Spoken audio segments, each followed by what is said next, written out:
What's going on, Headliner Nation? Welcome to the final waiver wire show of the 2019 season. A little bittersweet, excited to get maybe a little bit more rest than what I normally do, but it doesn't matter because we're going to be pumping out content all off season long. So don't forget, if you've already subscribed to the channel, you're a part of Headliner Nation, don't go anywhere. If you enjoy football, you're going to enjoy our off season content. Just because fantasy football isn't going on doesn't mean that we're not going to have a lot of stuff to talk about. The draft, combine, rookie videos, so much will happen over the offseason. So make sure that you stick around. But for now, let's jump into some of the names that we're going to talk about in terms of if you're playing in week 17, who could you potentially use in your lineup? Let's kick it off with quarterbacks for week 17. Literally minutes before I decided to sit down and record this video, I got the notification that Lamar Jackson will not be playing in week 17. Good call, Baltimore. No need to run out there and get him hurt. You have a Super Bowl to play for.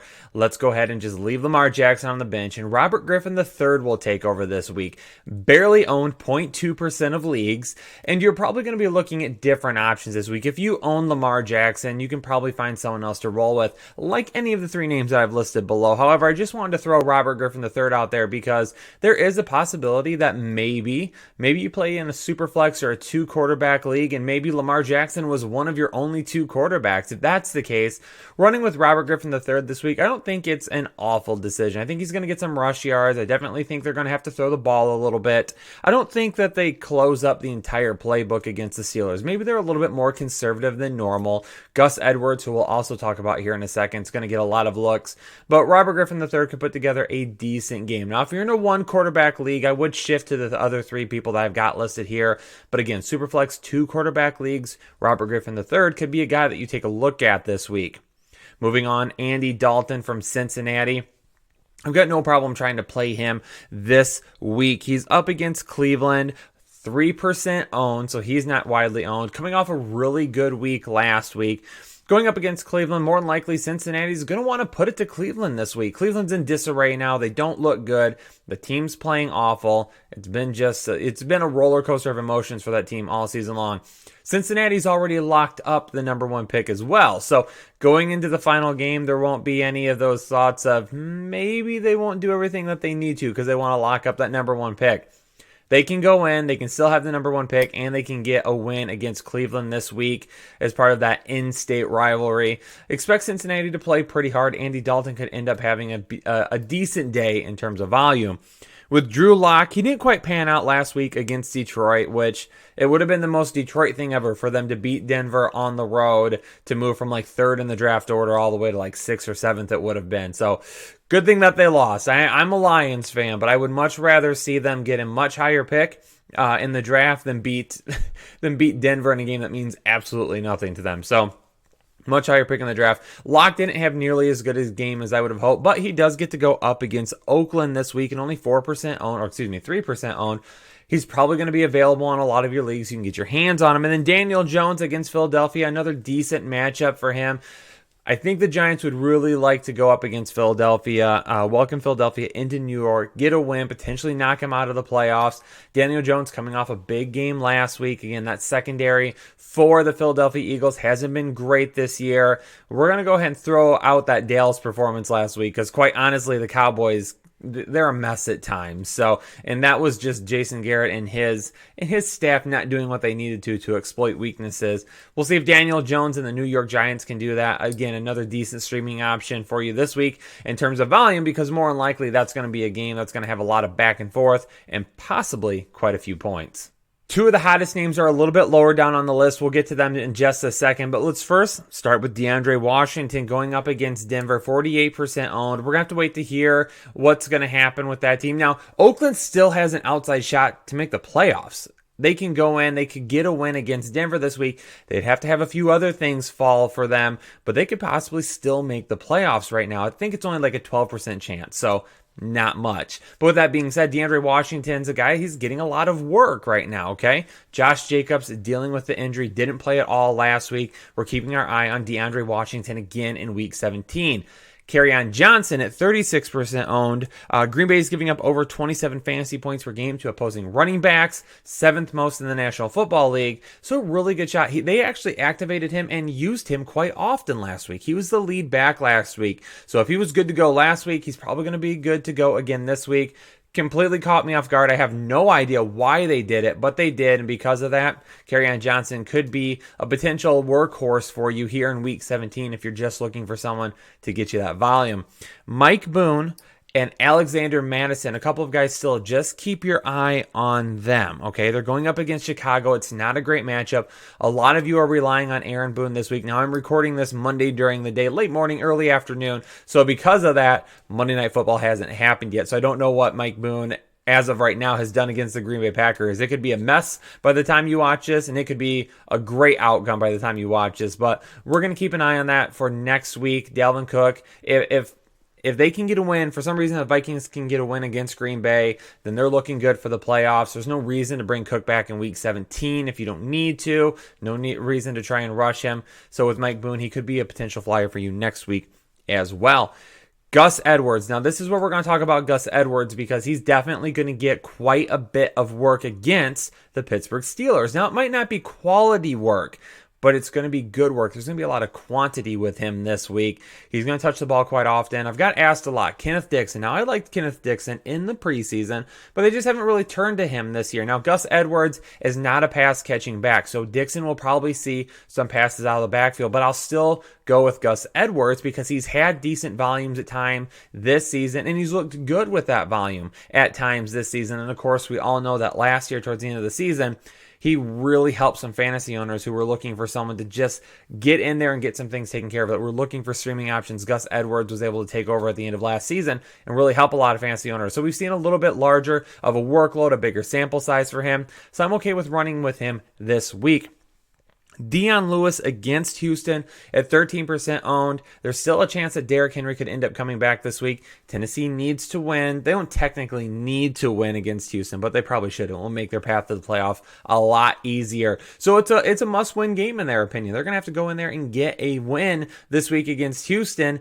Derrick Henry, how is he feeling? Now, I would expect Derrick Henry to try and get out there and play this week if he's feeling a lot better, but if not, and Dion Lewis has to go. Ronald Jones last week against Houston had 17 touches, 109 total yards, and a touchdown. Now, Lewis and Ronald Jones, they're not really the same player. However, you could expect maybe some of the same from Dion Lewis. A little bit of work out of the backfield, catching the ball, and then, of course, running the football as well. So just keep an eye on Dion Lewis this week as well if Derrick Henry is ruled out again.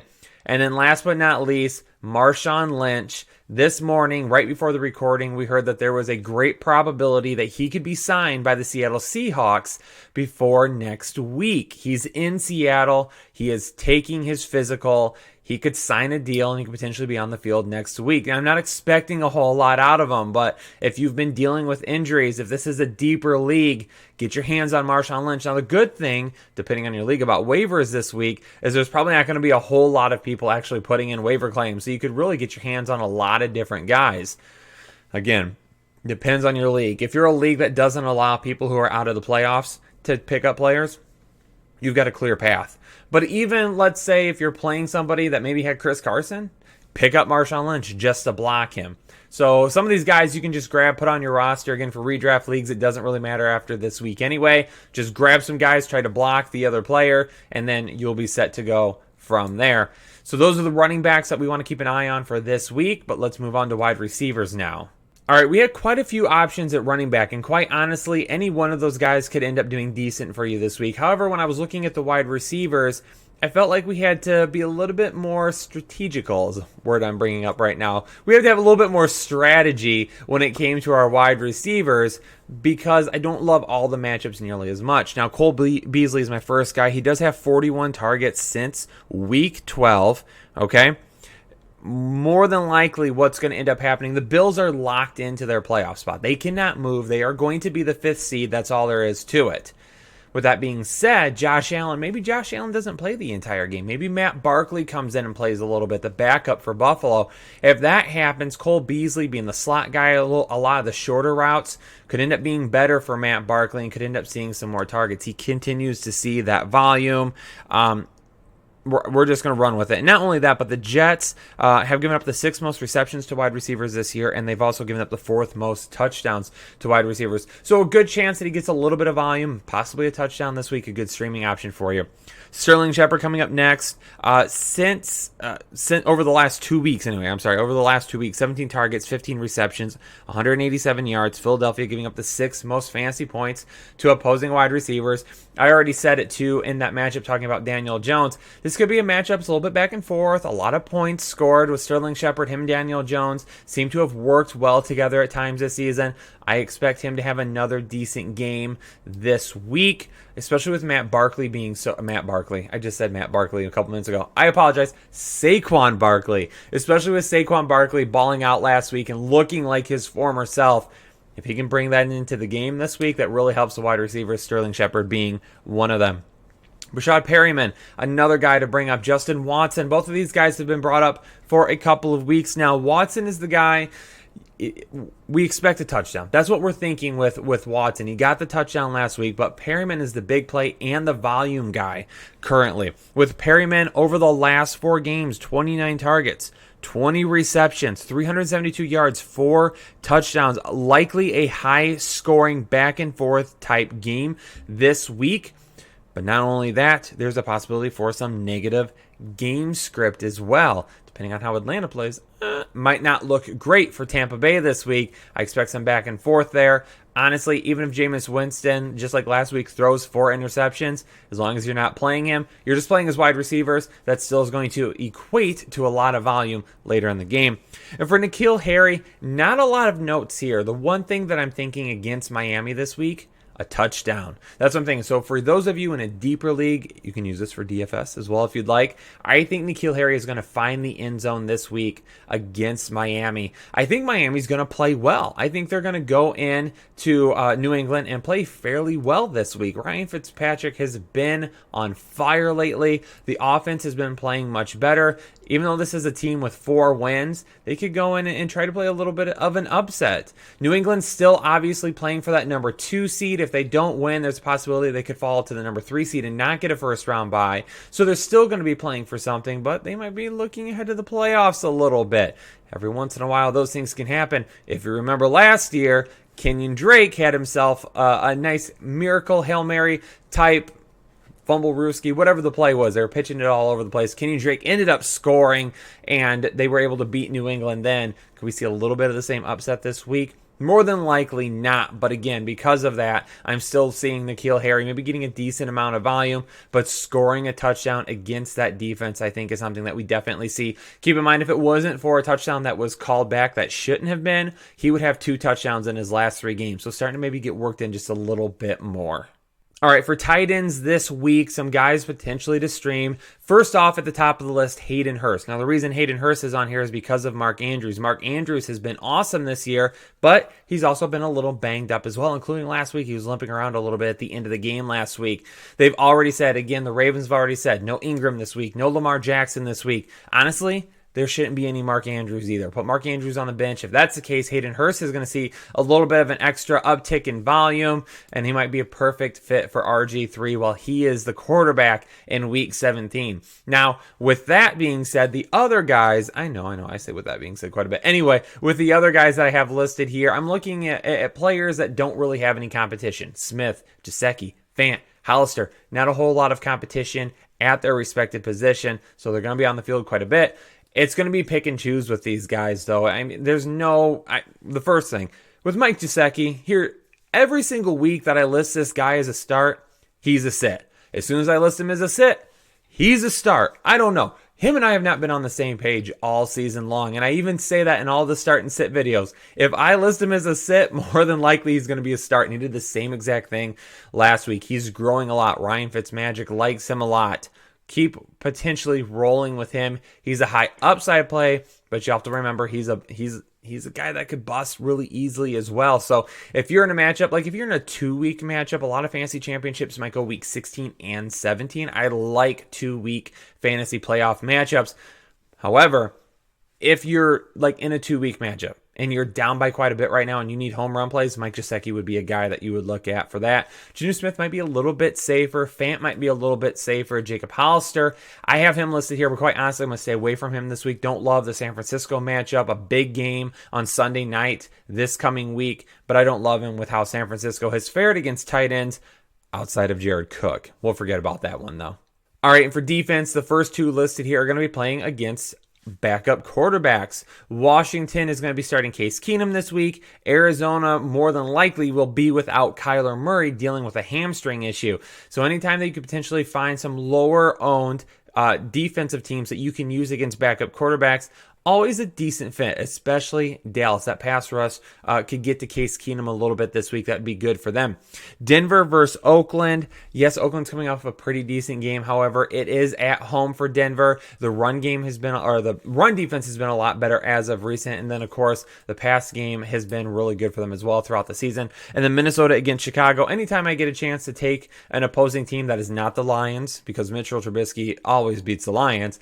But if it's not the Lions, anytime you get a chance to take a team at home with a good defense against Mitchell Trubisky, there's always an opportunity for a lot of turnovers and low points scored. Minnesota could be a decent streaming option for you as well. However, the Rams and the Vikings are well over 60% owned at this point. The Cowboys and the Broncos are the ones that are a little bit under that you could get a good shot at this week.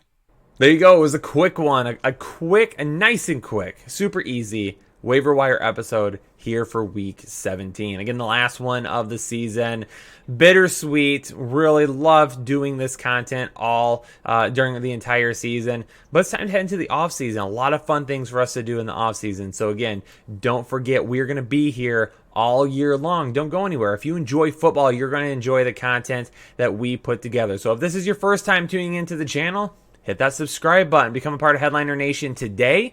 And then turn on the bell notification as well so you always know when we drop content. Leave any comments below for questions that you might have. Let us know, did you win a fantasy championship this week? Are you playing for one in week 17? What do you need to get yourself a fantasy football championship? Let us know in the comments. And then, of course, if you enjoy the content, hit that like button. Headliner Nation, I'll catch you on the next episode. Have a good one. See you later.